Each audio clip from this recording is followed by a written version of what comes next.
issues that impact each and every one of us. Just a week ago, we were all horrified by another terrible tragedy at an American school. Each and every member of the National Rifle Association mourns the loss of the innocent and continues to keep their families and that community in our prayers. We share a goal of safe schools, safe neighborhoods, and a safe country. As usual, the opportunist wasted not 1 second to exploit tragedy for political gain. Saul Alinsky would have been proud. The breakback speed of calls for more gun control laws and the breathless national media eager to smear the NRA. Think about that. In the midst of genuine grief and a very understandable passion, as millions of Americans search for meaningful solutions, what do we find? Chris Murphy, Nancy Pelosi, and more, cheered on by the national media, eager to blame the NRA and call for even more government control. Rush of calls for more government, they've also revealed them true selves. The elites don't care not one whit about America's school system and school children. If they truly cared, what they would do is they would protect them. For them, it's not a safety issue. It's a political issue. They care more about control and more of it. Their goal is to eliminate the Second Amendment and our firearms freedoms so they can eradicate all individual freedoms.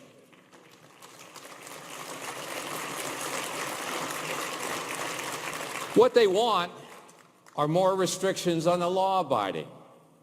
Think about that. Their solution is to make you, all of you, less free. They want to sweep right under the carpet the failure of school security, the failure of family, the failure of America's mental health system, and even the unbelievable failure of the FBI.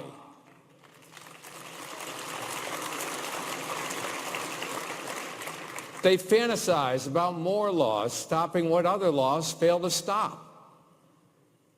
The truth is, laws succeed only when people obey them. That's what the law-abiding majority in this country practices. But once again, so many existing laws were ignored. Their laws don't stop illegal criminals from crossing our borders every single day. Their laws don't stop the scourge of gang violence and drug crime that savages Baltimore, Chicago, and every major American community. Their laws haven't stopped the plague of opioids and Chinese fentanyl from Mexico that floods American streets and kills victims every single day in this country. No wonder law-abiding Americans all over this country revere their Second Amendment freedom to protect themselves more than ever. They don't care if their laws work or not. They just want to get more laws, to get more control over people. But the NRA does care. We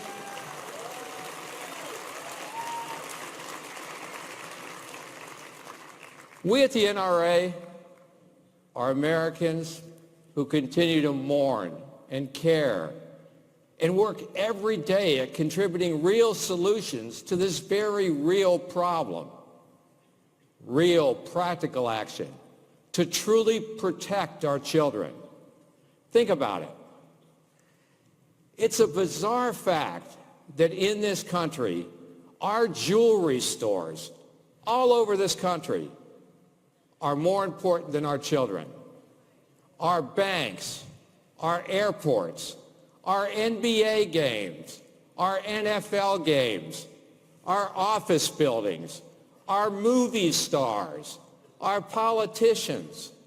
They're all more protected than our children at school.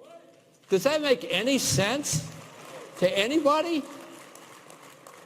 Do we really love our money and our celebrities more than we love our children? Can we answer that question honestly? Any of us. Can we answer that question honestly, knowing that we surround and protect so much with armed security while we drop our kids off at school that are so-called gun-free zones that are wide open targets for any crazy madman bent on evil to come there first? In every community in America, school districts, PTAs, teachers' unions, local law enforcement, moms and dads, they all must come together to implement the very best strategy to harden their schools, including effective, trained, armed security that will absolutely protect every innocent child in this country. And that has to happen now. Evil walks among us, and God help us if we don't harden our schools and protect our kids.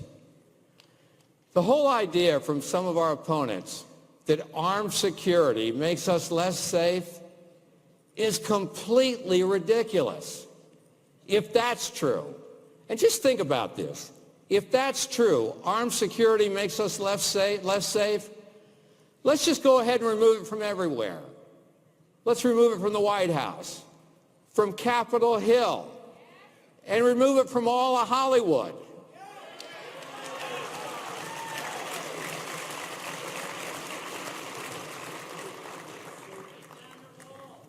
Any American school that needs immediate professional consultation and help with organizing and defining these solutions should call the National Rifle Association School Shield Program.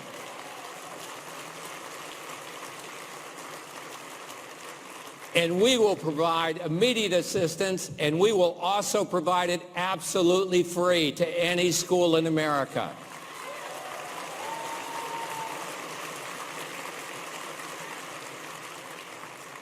I'll tell you this, that's more than anybody at the Democratic National Committee or NBC News or the Washington Post is offering. But you know what? The shameful politicization of tragedy, it's a classic tragedy right out of the playbook of a poisonous movement. In my 3 decades of leading the NRA, I've had the pleasure of working with a number of Democrats who believed America to be the greatest country in the world because of our free market capitalism and because of our individual liberties. But during the last decade, the Obama decade, many of those leaders have been forced out as a tidal wave of new European-style socialists seize control of the Democratic Party. Obama promised a fundamental transformation of our country. And you know what? It began with his own national party, a party that is now infested with saboteurs who don't believe in capitalism, don't believe in the Constitution, don't believe in our freedom, and don't believe in America as we know it. Obama may be gone, but their utopian dream, it marches on. And President Trump's election, while crucial, can't turn away the wave of these new European-style socialists bearing down upon us. I'm not just talking about Bernie Sanders. I mean, he's near the end of his career. But how about Kamala Harris, Elizabeth Warren, Bill de Blasio, Andrew Cuomo, Cory Booker, Christopher Murphy, and Keith Ellison? They are not Democrats in the mold of John F. Kennedy or Tip O'Neill. They hide behind labels like Democrat, left-wing, and progressive to make their socialist agenda more palatable. And that is terrifying.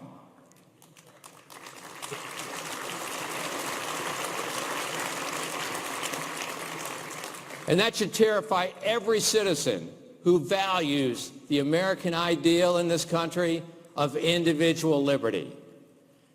They politicize the Department of Justice. They weaponize the Internal Revenue Service, the EPA, perhaps crippled the FBI and the intelligence community, and seized and embedded leadership in all of them to advance their agenda. Absolute control in every corner of our government is their ultimate dream. These intellectual elites, they think they're smarter than we are. They think they're smarter than the rest of us. And they think they're better than we are. They truly believe it, and you know it. The privileged and the powerful, they think they deserve to be in charge of every lever of power. But you know what? The United States Constitution makes it absolutely clear that they are not in charge. We, the people, are in charge of this country.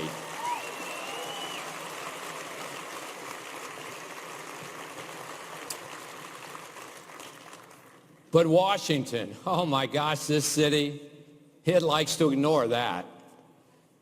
Our intelligence community shrouds everything in secrecy, driving into darkness every dirty memo and every dirty institutional secret and memory in the name of national security. But when the leaks come, as so often occurs in the light of day, it reveals nothing about the security of our country, and it reveals everything about the corruption of those in power.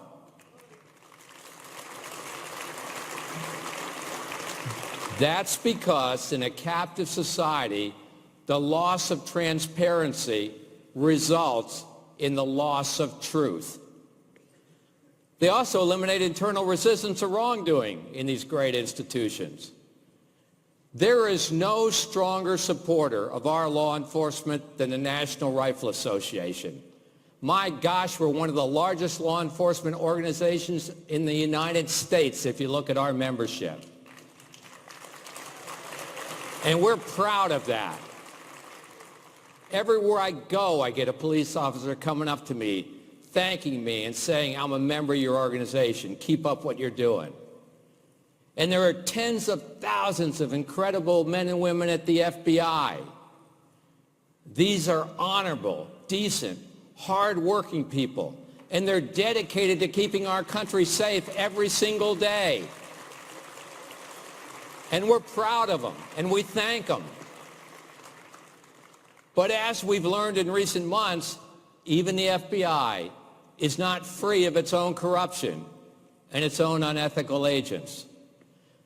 Look, and I know you probably all share this sentiment, and I get people telling me from coast to coast, and they kind of shake their heads when they say it to me. I can understand a few bad apples in an organization as large as the FBI, but what's hard to understand is why no one at the FBI stood up and called BS on its rogue leadership.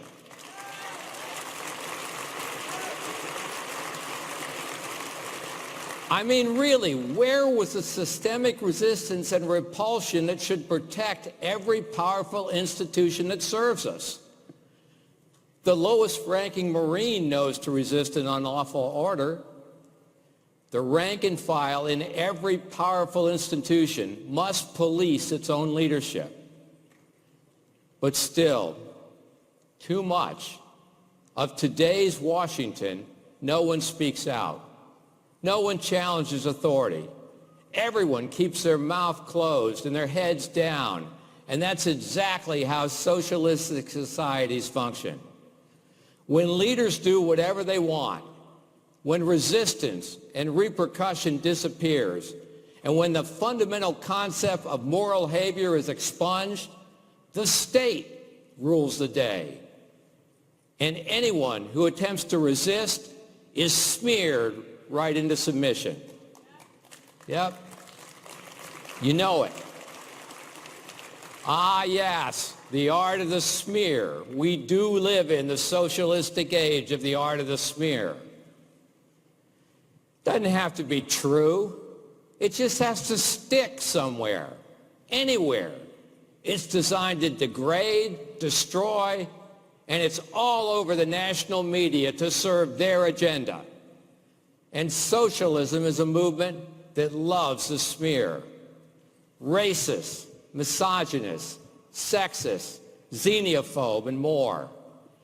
These are the weapons and vitriol these character assassinations scream to permanently hang on their targets and create a growing segment of victims.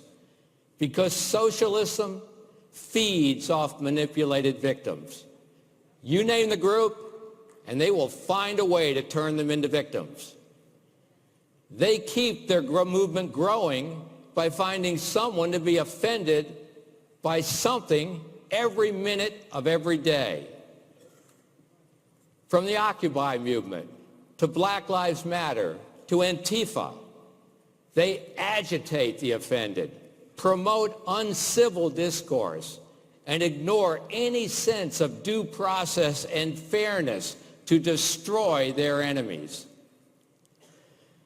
The elimination of due process is the very gold standard of the socialist state. Imagine this, and this happened and it's true. Imagine telling an elderly couple that because they sought help to do their taxes, that they could no longer exercise their fundamental Second Amendment right. That's exactly what Obama did. His administration proposed that some Social Security recipient who granted financial authority to a family member, friend, or financial professional was banned from purchasing a firearm. No questions asked, just like that. Good, law-abiding people were automatically and unjustly declared mentally incompetent and put on a new government list. And oh, how socialists love to make lists, especially lists that can be used to deny citizens their basic freedoms. And now some people are calling for a new list of anyone who has sought mental health care to deny them their Second Amendment rights. Look, and this is really important, and you never hear this on the national media. So I want to say it to all of you now, and I need your help in telling all of America this because it's the truth. The National Rifle Association originated the National Instant Check System. It was our bill. No one on the prohibited persons list should ever have access to a firearm. No killer, no felon, no drug dealer.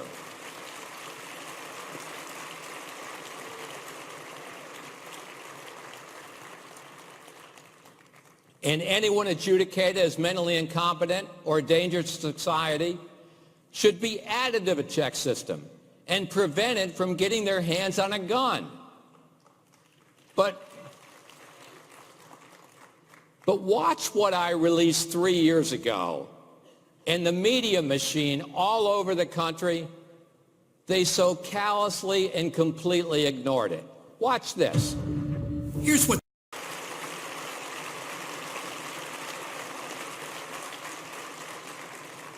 you know, the whole discussion of the Second Amendment and the gun issue in this country has become so dishonest in the national media and so dishonest among the politicians that you can barely stand it. That's not a new video, as I said.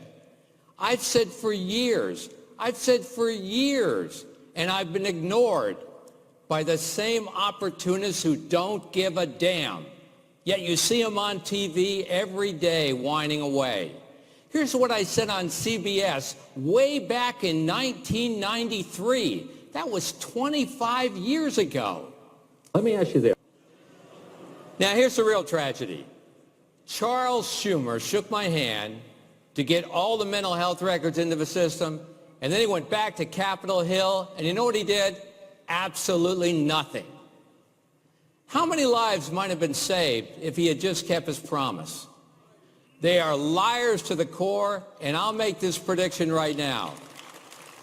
A year from today, many of those records may still not be in the system, not if some of these whining for television politicians and their media enablers have their way. Instead, what they'll do is they'll keep coming after the NRA. And when another monster slips through the cracks, the very cracks that they've enabled in the system, as the records of prohibited persons remain out of the database, it'll happen again. But here's something we must be careful of as we go forward. We all have to be careful that this doesn't become a runaway train. What if all of your medical records, perhaps your conversations with your doctor, your prescription information, do we really want all that on a government list and in a government database? Here's another one. A military vet goes to his or her local VA, comes home, goes to his or her local VA, and tells the doctor they're having trouble sleeping at night. Or anyone who shares their nightmares with a medical professional. They all become potential triggers that somebody somewhere could define as a mental health barrier to owning a firearm. I even heard a television pundit recently suggesting that people seeking to buy a firearm should be interviewed first. I mean, interviewed first? Who's going to conduct that interview? And what will they ask? That's the challenge we as a free society face. How do we create a step along the way called due process that protects the innocent, law-abiding people of this country from being falsely accused, politically abused, and permanently stigmatized unjustly? Come on. Socialists oppose all of our most fundamental freedoms enshrined in the Bill of Rights. They don't like free speech any more than they like the Second Amendment. They like only limited speech, controlled by them through safe speech zones where they can shame the outspoken or riot to shut them up. If you still think we have full First Amendment freedom in this country, try going right now out to Berkeley and speaking out in favor of conservative causes or even the Second Amendment.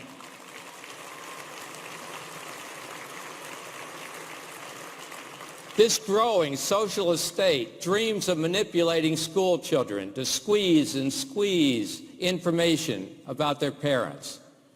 They'll be asking your kids if mommy and daddy spank them or what mommy and daddy feeds them for dinner. They'll want to know what TV shows you watch, what magazines, newspapers you read.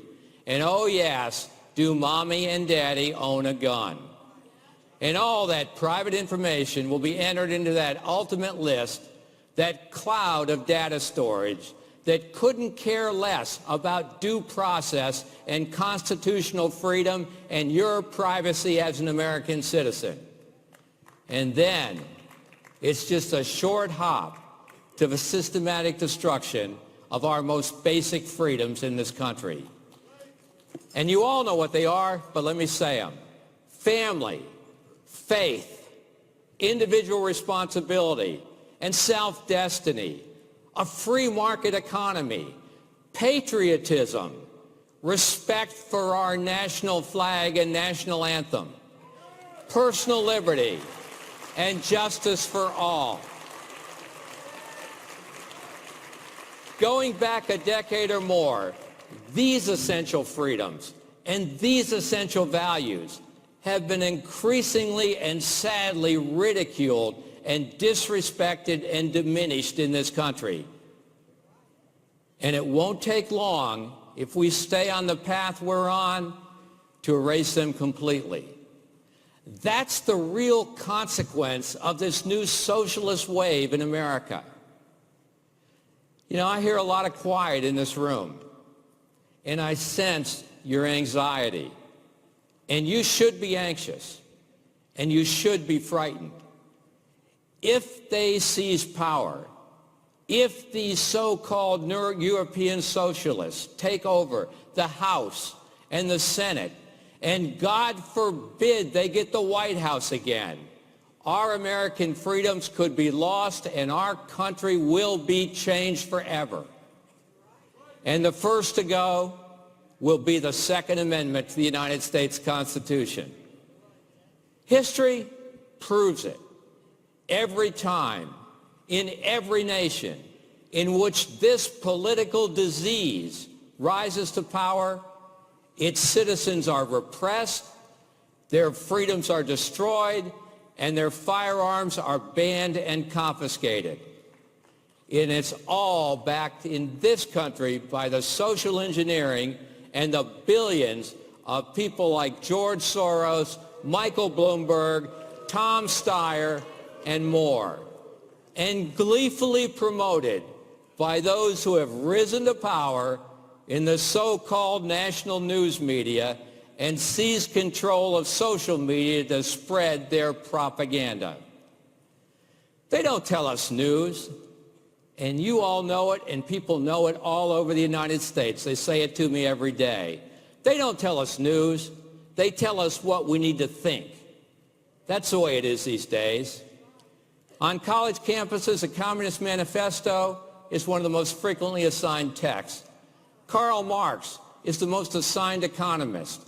And there are now over 100 chapters of Young Democratic Socialists of America at many universities, and students are even earning academic credit for promoting socialist causes.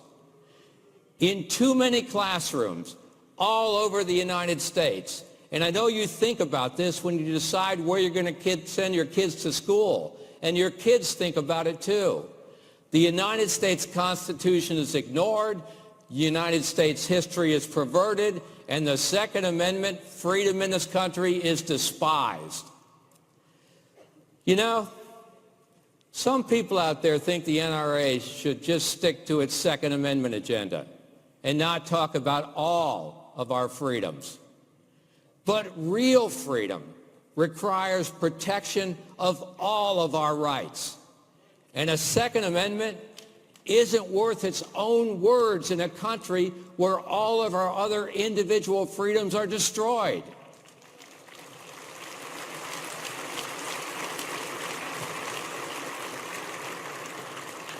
So I promise you this.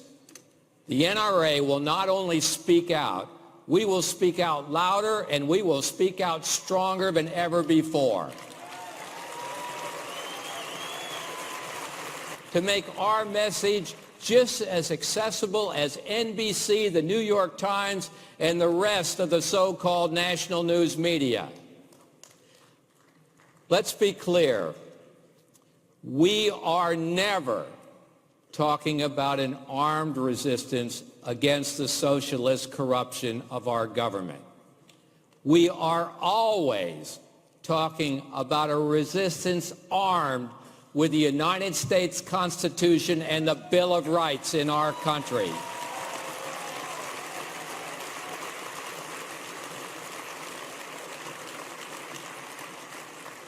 The genius of those documents, the brilliance of America, of our country itself, is that all of our freedoms in this country are for every single citizen.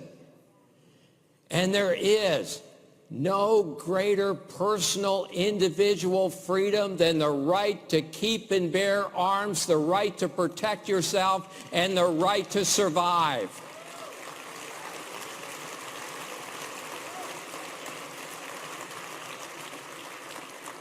It's not bestowed by man, but granted by God to all Americans as our American birthright.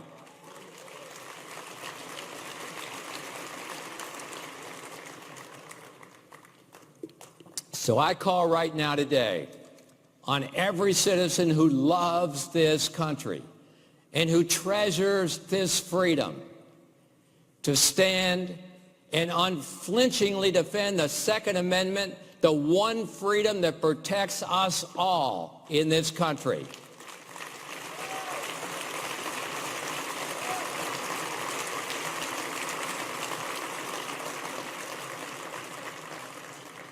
And I refuse to leave the stage until I say one more time that we must immediately harden our schools.